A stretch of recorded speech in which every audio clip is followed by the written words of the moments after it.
بسم الله الرحمن الرحيم الحمد لله والصلاة والسلام على رسول الله وعلى آله وصحبه horta marka hore TV-ga qaranka iyo warbaahinta qaranka guud ahaan waa ku mahadsan yihiin hawsha joogtada ah ee habeen iyo maalin u taagan yihiin waana indhaha ay bulshada Soomaaliyeed wax ku aragto waa idinka mahad celinaa marka hore marka labaad ra'iisul wasaaruhu waxa uu magacaabay markii uu martiqaadka fidiyay kadib wuxuu magacaabay guddi soo dhaweynaa guddigaas oo madax la iga dhigay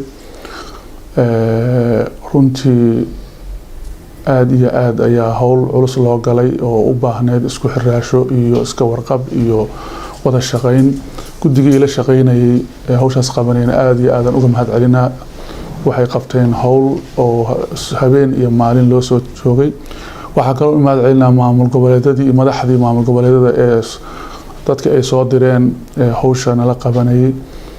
iyo xafiiska Prime Ministerka oo asaguna laf dhabar u ah howlahan waxa soo dhan aad baan ugu mahad celinaa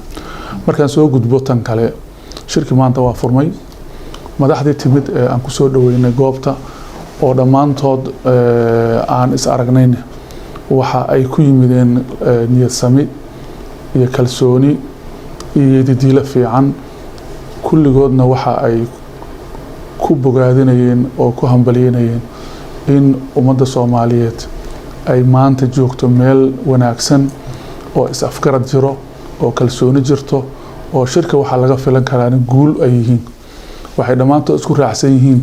inay yihiin wax aan guul ahayn inay fureen oo guulsha shirka guul laga filayo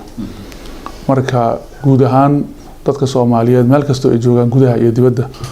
waxa aan u sheegaynaa intii aan ka aragnay iyadoo aan ahayn hadal anagu aan abuurayno iyo hal abuur iyo aan ahayn ay tahay wixii aan ka aragnay madaxda Soomaaliyeed ee goobta timid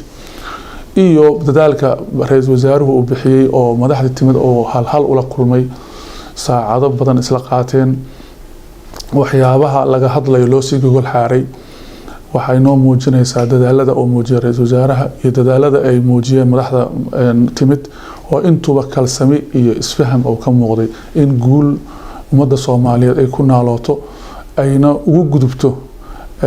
talaabta labaad in meesha soo bixi doonto wasiir maadaama shirku uu asaas u yahay 17 September sida xukuumaddu ay ku celisay maanta uu shirku si rasmi ah u bilowday qodobada u dhaca ah iyo in dib loo soo ambaqaado 17 September ku jireen waxyaabaha horta maanta shirku waa furmay daahfur u ahaa marka waxaa jiray dad dahlan oo runtii yimiday waqti dambe waxaa kamid ah madaxweynaha Hirshabeelle oo ogtihiin dhibaatooyinka ka dhacay maalmo dhaweed Hirshabeelle oo soo dahay oo shirka yimiday markii la furayay iyo madax kale oo ay lafteedu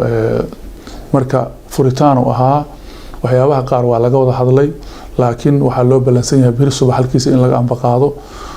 hadda markii shirka uu soo dhamaadana Prime Ministerka iyo madaxda qaarkood waa isla fariisanay wax walbana waxay ahaayeen sida loogu talagalay bilow wanaagsan ayuu ahaa marka maanta waxaan dhigi karnaa shirki furitaan u ahaa si wanaagsan looga soo qayb galay waa la furay wuxuu ku dhacay jawi wanaagsan biriya laga sii ambaqaadi doonaa maadaama maanta wasiir shirka furmay ilaa iyo meeqa maalmood laga yaabaa shirka inuu sii socdo lagama sii hordhici karo lama dhigi karo maalin hebel soo xirmaayo laakiin rajada la qabo waxay tahay in aad loogu daahi doonin wax kalena ma aha arinta laga wada hadlayo waa wax horay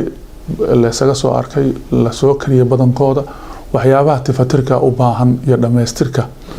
waxa waaye waxay nala tahay anaga inaysan aad waqti u dheeraa doonin rajada la qabo ugu wanaagsan waxay tahay inuu isniinta waa dhici kartaa inuu maalin ku darsado ama labo ama saddex laakiin waxay u badan tahay rajada la qabo inuu ilaa isniinta inuu hawshaasi soo dhamaan doonto qodobadii inta badan shirka looga hadlay masharafkii hore ee ahaayeen waxa ku jirtay amniga doorashooyinka guud ahaan maadaama wasaaradda amniga wasiirkeedii ay tahay xukuumaddu ay si gaar ah u hoostagayso amniga doorashooyinka sidee wasaaraddu ugu diyaar garowday mas'uuliyaddaas adag horta sideedaba waxa way amnigu waa hooska siyaasadda hooskeedu waa amnigu haddii siyaasadda laga heshiiyo amnigu waa sahlan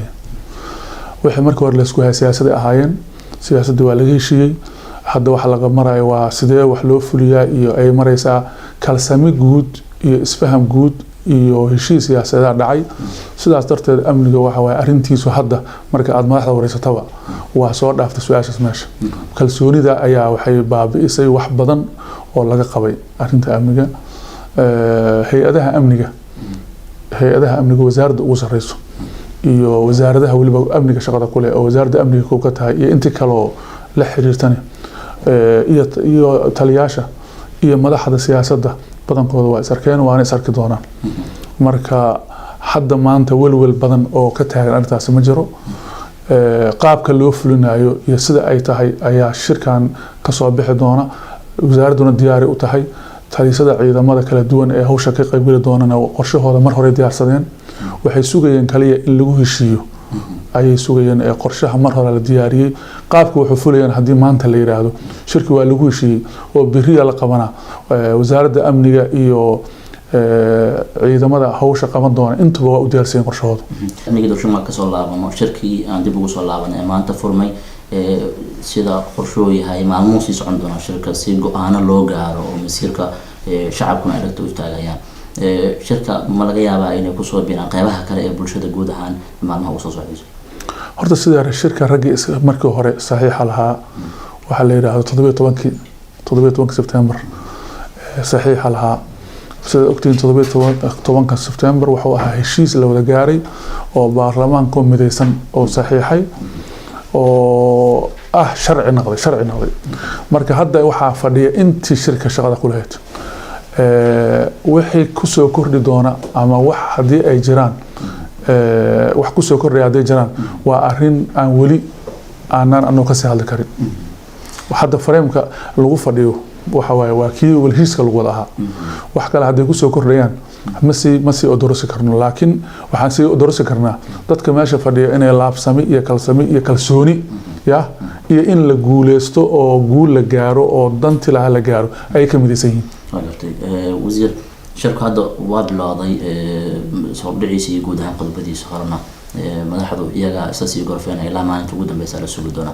shacabku rajo badan ay qabaan waxay sugayaan in dalku doorasho uu aado in shirkan ay ka soo baxaan wax miro dhala rajada xukuumadda ay qabto ee la xiriirta shacabka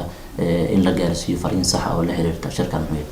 horta waxa loo adeegaya waa shacabka xukuumadda iyo dawladda iyo wax dhan shacabka iskale waxa loo adeegaya waa ayaga nabadana waxa ka qayb qaadanayo sugaya waa ayaga anoo jaaniskan ka faa'iideysanahay runtii horta ciidamada amniga nooc kasta yihiin saraakiil iyo sareeyaal iyo saraakiil iyo ciidan caadiya intaba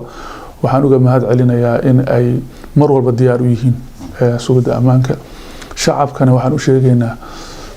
diilada uu qabo iyo waxa uu shacab ka sugayo shirku in ay yihiin guul ka sugaya kuma dhisayna hadalkeena iskama hadlayno laakiin waxaan ku dhisaynaa wixii aan ka arag madaxda shacabka guul ka sugaya shirkaas wuxuu ka sugayaa heshiis wuxuu ka sugayaa in doorasho la aado wuxuu ka sugayaa shacabku in meesha waxa ka soo baxaya ay noqdaan wixii oo asagu rabay ee horumarkiisa iyo nabadiisa ka shaqeynay wasiir su'aasha ugu dambaysa aan ku weydiiyo ra'iisul wasaaruhu wuxuu kulamo gaar la qaadanay madaxdii soo gaartay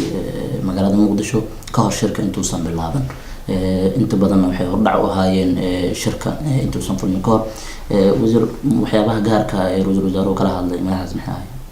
horta shirka ra'iisul wasaaruhu la yeelay madaxda shir xiran oo ahaa waxaana ahaa in lagu gorfeeyo lagu lafaguro waxyaabaha shirka marka la isugu yimaado la rabo in la isku afkarto marka looguma talagelin hadda in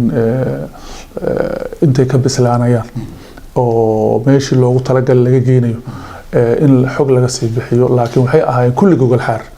iyo in la sii fuudo shirka haddana maanta waxay ka muuqataa is araggii hore wasaaraha ay is arkeen madaxdu wuxuu ka muuqdaa hab dhaqanka shirka iyo sida uu socdo laakiin wixii uu Prime Minister